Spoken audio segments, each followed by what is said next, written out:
मित्रों, प्रायः सूर्यादि नवग्रहादि देवताओं के बारे में लोग अनेक प्रकार से अपना पक्ष रखते हैं। कुछ लोग ग्रहों के अस्तित्व को स्वीकारते हैं तो कुछ लोग ग्रहों के अस्तित्व को अस्वीकार करते हैं।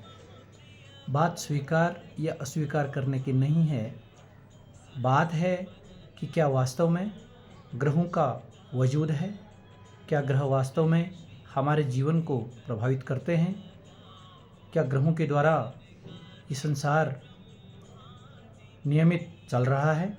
तो इसका बहुत ही साफ और स्पष्ट जवाब है हाँ, ग्रहों का अस्तित्व है और ग्रह हमारे जीवन में अनेक प्रकार से प्रभाव डालते हैं।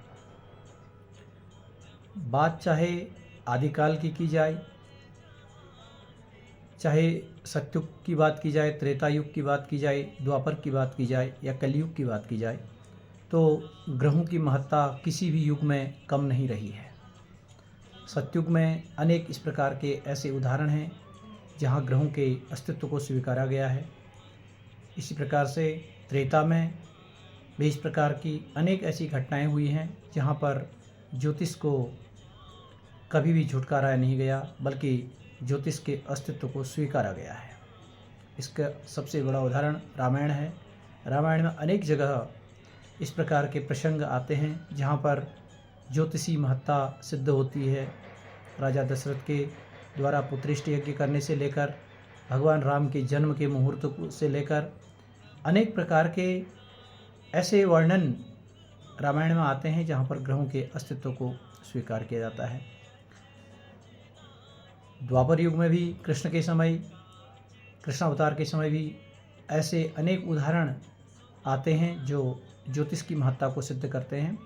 और कलिकाल में ज्योतिष अपने चरम उत्कर्ष पर है। इस वक्त ज्योतिष का अस्तित्व काफ़ी स्वीकारा जाता है और लोग ज्योतिष पर काफ़ी भरोसा करते हैं और ज्योतिष के द्वारा अपने जीवन को संवारते हैं। बात श्रद्धा और विश्वास की है, समझने की है। अगर हम श्रद्धा और विश्वास के साथ ज्योतिष के पास जाते हैं, क्योंकि कहते हैं कि तीर्थ में जाते समय, ज्योतिष के पास जाते समय, देवता के मंदिर में जाते समय हम जैसी भावना लेके जाते हैं हमारे साथ वैसा ही होता है। तो ग्रह के अस्तित्व अपने आप में बने हुए हैं।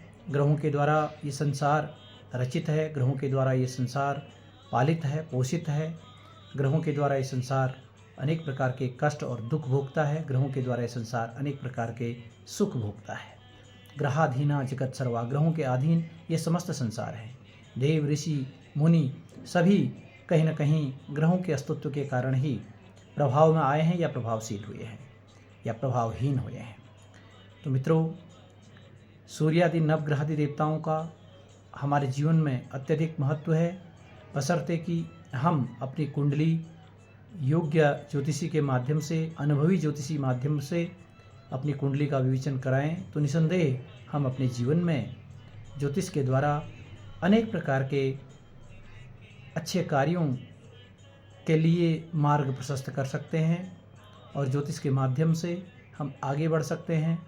हमारे जीवन में नवग्रहों के प्रभाव से जो परेशानी आ रही है, उस परेशानी को योग्य ज्योतिषी से परामर्श करने के बाद उसे दूर किया जा सकता है उसके सुझावों से। तो मित्रों, हमारा आपसे विनम्र निवेदन है, अनुरोध है, जब भी अपनी कुंडली दिखाते हैं तो योग्य ज्योतिषी के पास जाइए और अपने कुंडली का ठीक से विवेचन कराइए और श्रद्धा भक्ति के साथ ज्योतिष के द्वारा दिए हुए उपायों का अनुसरण अपने जीवन में करें। निसंदेह आपको लाभ होगा। अगर हमसे संपर्क करना चाहते हैं तो हमारा नंबर है 9411703908 9411703908। आप संपर्क कर सकते हैं। धन्यवाद।